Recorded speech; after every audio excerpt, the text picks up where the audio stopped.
नमस्कार। सेहत एक नियामत कार्यक्रम में मैं डॉक्टर मिथिलेश चतुर्वेदी आप सबका पुनः स्वागत करती हूँ। पिछले वीडियो में मेनोपॉज होने की सही उम्र क्या है, माहवारी बंद होने से 7 से 8 वर्ष पूर्व क्या क्या लक्षण प्रकट होने शुरू हो जाते हैं, इस दौरान महिलाओं को कौन सी समस्याओं का सामना करना पड़ता है के बारे में बात की थी। मैंने ये भी कहा था कि माहवारी बंद होना या मेनोपॉज कोई बीमारी नहीं है, इससे डरने की आवश्यकता नहीं है। अपने खान पान, रहन सहन और जीवन शैली में थोड़ा सा परिवर्तन करते हुए इन समस्याओं से काफ़ी हद तक छुटकारा पाया जा सकता है। आज आप और हम इन सभी बातों पर विस्तार से चर्चा करेंगे। साथ ही ये भी जानने का प्रयास करेंगे कि वो कौन कौन से लक्षण हैं जिनके होने पर महिलाओं को चिकित्सकीय परामर्श की आवश्यकता पड़ सकती है। समस्याएं बहुत सारी हैं, जाहिर है वीडियो लंबा होने वाला है।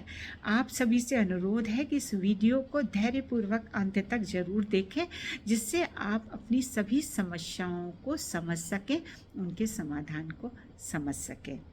जीवन शैली परिवर्तन का मतलब है अपनी दिनचर्या, सवेरे से शाम तक आप जो करती हैं उसमें थोड़ा थोड़ा बदलाव करने की ज़रूरत है।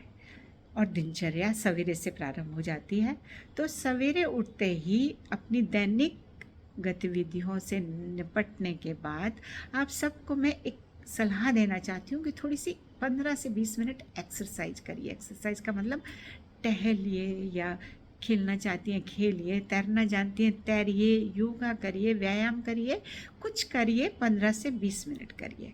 परंतु आप कहेंगी हम तो दिन भर काम करते हैं, हमें क्यों एक्सरसाइज की ज़रूरत है? बात भी सही है, एक्सरसाइज की क्यों ज़रूरत है? ज़रूरत है। इस एक्सरसाइज, घंटों काम करने की एक्सरसाइज के साथ जाने अनजाने आप एक तनाव में रहती हैं, और ये तनाव आपके चिड़चिड़ेपन को, आपके गुस्से को, आपकी बेचैनी को, आपकी घबराहट को और बढ़ा देता है। और जब मैं स्विमिंग की बात करती हूँ, जब मैं टहलने की बात करती हूँ, जब मैं खेलने की, योगा की बात करती हूँ, उस समय शरीर में ऐसे हार्मोन निकलते हैं जो आपको प्रसन्नता देते हैं, जो आपको खुशी देते हैं, जो आपको दिन भर खुश रखते हैं, और बदले में आपकी गुस्से को, चिड़चिड़ाहट को, घबराहट को, बेचैनी को कम करते हैं, साथ ही साथ आपके वजन को नियंत्रित करते हैं। अब हम दूसरे बिंदु पे आते हैं। महिलाओं का सवेरे उठने के बाद सवेरे नाश्ता क्या बनना है, लंच में क्या बनना है, शाम चाय के साथ क्या होगा, रात को डिनर में क्या होगा, पूरे परिवार के खाने का ध्यान रखने वाली महिलाओं को अब अपने खाने के बारे में भी सोचना होगा। क्या परिवर्तन करना है, समझना होगा, क्यों करना है, समझना होगा। जैसा मैंने कहा, मेनोपॉज के बाद हार्ट अटैक की संभावना बढ़ जाती है, हड्डियों में तकलीफ़ शुरू हो जाती है, फ्रैक्चर आदि की संभावना बढ़ जाती है, गर्मी लगने लगती है, या नींद नहीं आती है, अचानक उठ के बैठ जाती हैं, बालों की चमक कम हो जाती है, स्किन की चमक कम हो जाती है। कैसे ठीक करेंगे? थोड़े से परिवर्तन की खाने पीने में आवश्यकता है। हृदय रोग की बात करें, क्या करना है? जब हृदय रोग का सवाल आता है तो 4 सफ़ेद चीज़ें कम करने की बात कही जाती है। बिल्कुल करनी चाहिए। नमक, चीनी, मैदा और चावल, इनको कम कर दीजिए। लोग हृदय रोग की बात सुनते ही चिकनाई बंद कर देते हैं। बंद करने की ज़रूरत नहीं है, थोड़ी मात्रा में लीजिए और अच्छा कोलेस्ट्रॉल खाइए। अब आप पूछेंगे ख़राब कोलेस्ट्रॉल क्या होता है जिसे नहीं खाना चाहिए? वो होता है वनस्पति घी, मक्खन, चीज़, और आप जो बार बार एक ही तेल में जो तलती हुई, रोज़ एक ही तेल को प्रयोग करती हैं, आज पूड़ी उसमें बना ली, कल पकौड़ी उसमें बना ली, रोज़ तेल, एक ही तेल गर्म हो रहा है, बहुत घातक है, बहुत नुकसानदेह है। करना बंद कर दीजिए। थोड़ा सा तेल प्रयोग करिए, उसको उसी दिन समाप्त कर दीजिए किसी भी तरह से। बार बार उस तेल का प्रयोग नहीं करिए। अच्छा कोलेस्ट्रॉल संतुलित मात्रा में, थोड़ी मात्रा में प्रयोग करिए, 4-5 चम्मच रोज। वो क्या है? देशी घी है, सरसों का तेल है, नारियल का तेल है, मूंगफली का तेल, सोयाबीन का तेल, आपका सूरजमुखी का तेल, थोड़ी मात्रा में प्रयोग कर सकते हैं। ऐसा करने के बाद आपको वज़न भी नियंत्रित होगा, हार्ट अटैक की संभावना में भी कमी आएगी, ब्लड प्रेशर आदि की परेशानियों का भी सामना आपको नहीं करना पड़ेगा। यहाँ एकदम ऐसे कड़े कायदे कानून नहीं है कि आप खा ही नहीं सकते हैं। ऐसा नहीं है, उससे और तनावग्रस्त होंगी। कोई वार त्यौहार है, कोई पार्टी है, कोई अपना समारोह है, पूड़ी भी खाइए, मिठाई भी खाइए, परंतु हाँ, अपने नियमित दैनिक जो आपकी दिनचर्या है, रोज़ का जो खान पान है, उसमें आप नियंत्रण रखिए, जिससे कि आप अपनी समस्याओं का समाधान खुद कर सकें। अब बात करते हैं हड्डियों की। हड्डियों की मजबूती के लिए आप में से बहुत से लोग जानते होंगे कि कैल्शियम और विटामिन डी की बहुत ज़रूरत होती है। विटामिन डी हमारे सूर्य भगवान बहुत अच्छा स्रोत है। जब मैं आपसे टहलने की बात करती हूँ तो ऐसा समय चुनिए जबकि हल्की सी धूप हो, चाहे सवेरे चाहे शाम को, उस समय आप टहलिए तो आप टहल भी लेंगी और विटामिन डी भी प्राप्त कर लेंगी। कैल्शियम के लिए शाकाहारी और मांसाहारी दोनों खाद्य पदार्थों में कैल्शियम आपको मिल सकता है। दूध ले सकती हैं, दही ले सकती हैं, पनीर ले सकती हैं, अंडा है, मछली है, रागी का आटे की रोटी बना के खा सकती हैं, ज्वार का आटा है, बाजरे का आटा है, इन सबको गेहूं के आटे में मिलाकर रोटी बनाकर आप ले सकती हैं, जिससे कि आपकी हड्डियां मजबूत रहें, आपको कमर दर्द और हड्डियों के दर्द की जो शिकायतें कम हो जाए और फ्रैक्चर की संभावना भी कम हो जाए। आप में से बहुत सी महिलाएं जानती होंगी कि कुछ शाकाहारी खाद्य पदार्थों में एक हार्मोन होता है जो कि ईस्ट्रोजन से मिलता जुलता होता है। हमारे शरीर में ईस्ट्रोजन की कमी हो गई है, उससे सारी समस्याएं हो रही है। अगर हम उन खाद्य पदार्थों को जिसमें थोड़ा बहुत ईस्ट्रोजन, फाइटो ईस्ट्रोजन जो उसको कहते हैं है, और उसको अगर हम अपने खाने में सम्मिलित कर लें उन खाद्य पदार्थों को, तो हमारी समस्याएं और कम हो सकती है। ऐसे खाद्य पदार्थ कौन कौन से हैं? हम बात करते हैं दालों की, तो अंकुरित मूंग, अंकुरित चना, सोयाबीन, काबुली चना। अगर हम अन्न की बात करें तो रागी है, जौ है, ओट्स है, बाजरा है। अगर हम सब्जियों की बात करें तो पत्ता गोभी है, फूल गोभी है, सारी फलियाँ, सेम की फली, ग्वार की फली, लोबिया, बीन्स, सब में फाइटोएस्ट्रोजन। अगर हम सूखे मेवे की बात करें, अखरोट है, पिस्ता है, बादाम है, मूंगफली है, नारियल है। अगर हम फल की बात करें तो सेब है, अंगूर है, बेरीज हैं, अंजीर है, खजूर है, आलू बुखारा है, सब में फाइटोएस्ट्रोजन है। अगर हम बीजों की बात करें तो अलसी, तिल, खरबूजे का बीज, तरबूज का बीज, कद्दू का बीज, इन सब में फाइटोएस्ट्रोजन है। तो हम जो हमें पसंद है हम खा सकते हैं, जो हम खरीद सकते हैं, जो उपलब्ध है, रोज़ बदल कर इन चीज़ों में से कुछ न कुछ अपने खाने में ज़रूर सम्मिलित करें, जिससे कि हमारे शरीर में ईस्ट्रोजन के स्तर को थोड़ा बढ़ाते हुए हम अपनी जो समस्याएं हैं, हॉट फ्लशेस की, नाइट स्वेट्स की, गर्मी लगने की, पसीने की, चिड़चिड़ाहट की, उनसे कुछ हद तक छुटकारा प्राप्त कर सकेंगे। अब हम बात करते हैं कि महिलाएं, कामकाजी महिलाओं के अलावा जो घर में रहने वाली महिलाएं हैं, खाना खाने के बाद दिन में सोती हैं, थोड़ी देर जरूर थक गई हैं, सोना ज़रूरी है, सोती है, उसके बाद उठ के टीवी देखती हैं। थोड़ा सा परिवर्तन करिए, थकी हैं, आराम की ज़रूरत है, सोइए नहीं, झपकी लीजिए, झपकी लेके उठिए और उठ के अपना एक सोशली एक्टिव रहिए। सोशली एक्टिव का मेरा मतलब है अपनी उम्र की महिलाओं से बात करिए, उनकी समस्या सुनिए, अपनी समस्याएं बताइए, वो कुछ समाधान आपको बताएंगे, आप कुछ समाधान उनको बताएंगे। सामाजिक समारोह में ज़रूर जाइए, भजन कीर्तन कहीं हो रहा है करिए, गाना सुनना है गाना सुनिए, इससे आप तनाव मुक्त रहेंगी और स्ट्रेस कम रहेगा। तो आपके जो मूड स्विंग्स हैं, जो बिहेवियरल चेंज हैं, जो इमोशनल चेंज हैं, उन पर नियंत्रण रहेगा। साथ ही साथ मेंटली एक्टिव रहने की ज़रूरत है, क्योंकि आपको एक शिकायत और होने लगती है आपको और हमको, कि हम भूलने लगते हैं, याद नहीं रहता, किसी भी काम को मन लगा के नहीं कर पाते हैं। उसके लिए मेंटली एक्टिव होने की ज़रूरत है। आप कहेंगे हम तो रोज़मर्रा का काम करते हैं, हम क्या दिमाग का काम करें? और सही बात है, रोज़मर्रा के काम करने में तो ऐसे ही हो जाता है, दिमाग की बहुत आवश्यकता नहीं होती है। मेंटली एक्टिव होने के लिए कोई बहुत ज़्यादा आपको बहुत चतुरता नहीं दिखानी है। करना क्या है, एक कोई नया काम सीखने की कोशिश करिए जिसमें दिमाग का प्रयोग होना है। कोई अगर भाषा सीखना चाहती हैं, कोई नई भाषा सीखिए। गाना सीखना चाहती हैं, गाना सीखिए। कुछ बजाना सीखना चाहती हैं, बजाना सीखिए। नहीं सीखना चाहती हैं तो सिखाइए। आप जो जानती हैं, कढ़ाई है, बुनाई है, अगर आपको आता है तो दूसरी महिलाओं को सिखाइए। आपके घर में अगर छोटे बच्चे हैं तो उनको बिठाइए। अगर आप पढ़ना लिखना जानती हैं, उन्हें हिंदी पढ़ाइए, इंग्लिश पढ़ाइए, मैथ्स पढ़ाइए, जो आप जानती हैं पढ़ाइए। नहीं पढ़ना लिखना जानती हैं तो उनसे पहेलियाँ उनसे सुलझवाइए, पहेलियाँ करना सिखाइए, उनको कहानियाँ सुनाइए। इससे आप अपना दिमाग का प्रयोग करेंगी, और जब आप अपने दिमाग का प्रयोग करेंगी तो आपकी याददाश्त सही होगी और आप कंसंट्रेट होकर काम कर सकेंगी।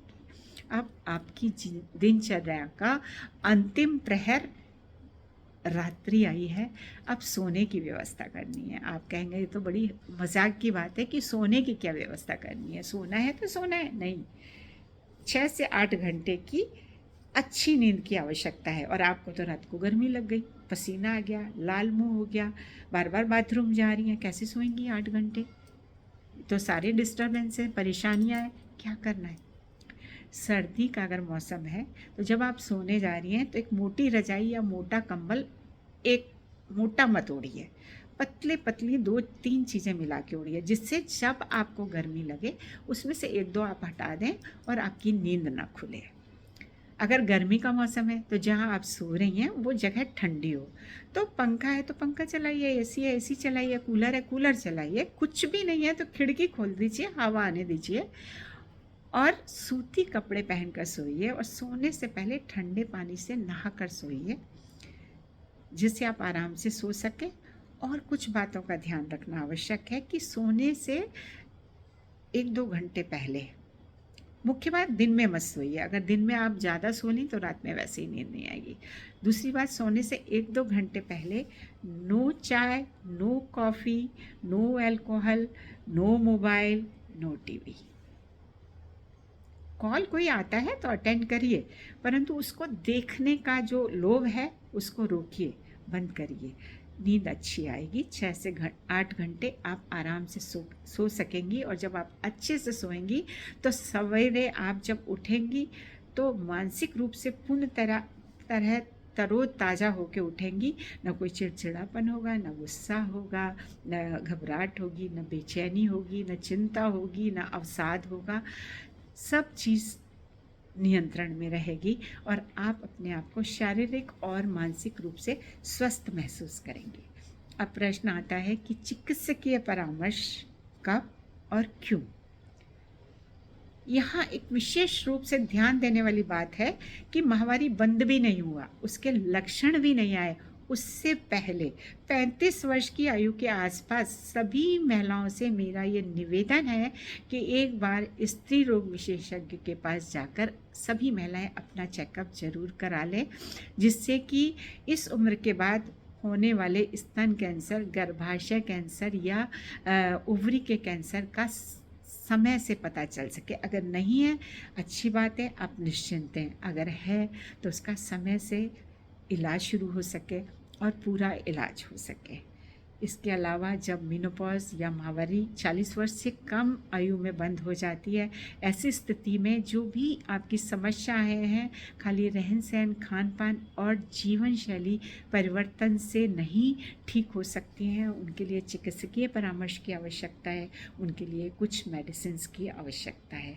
अगर माहवारी 55 वर्ष के बाद तक भी आ रही है, चिकित्सकीय परामर्श की आवश्यकता है कि ओवरी में कोई ट्यूमर तो नहीं है। मासिक धर्म की अनियमितता, जिसके बारे में अभी तक हमने कोई बात नहीं की है। मासिक धर्म बंद होने से 7-8 वर्ष पूर्व से मासिक धर्म अनियमित होने लगता है, या तो बहुत ब्लीडिंग होती है, चिकित्सकीय परामर्श की आवश्यकता है। लंबे समय से ब्लीडिंग हो रही है, बहुत हो रही है, खून की कमी हो गई, कमज़ोरी लग रही है, चिकित्सकीय परामर्श की आवश्यकता है। या माहवारी 2 महीने, 3 महीने, 4 महीने, 5 महीने आ ही नहीं रहा है, आप बड़ी खुश हैं माहवारी बंद होने वाला है, परंतु वहाँ तो दूसरा काम हो गया, प्रेगनेंसी हो गई, गर्भधारण हो गया। तो मेरी ये सलाह है कि 2-3 महीना माहवारी बंद होने पर एक बार स्त्री रोग विशेषज्ञ को ज़रूर जाके दिखा लें, जिससे कि अगर अनचाहा गर्भ ठहर गया है तो आप समय से गर्भ समापन करा सकें। अगर आप 4-5 महीने के बाद दिखाने जाएंगी और अगर गर्भधारण हो चुका है तो आप गर्भ समापन नहीं करा पाएंगी। तो इस समय चिकित्सकीय परामर्श की ज़रूरत है।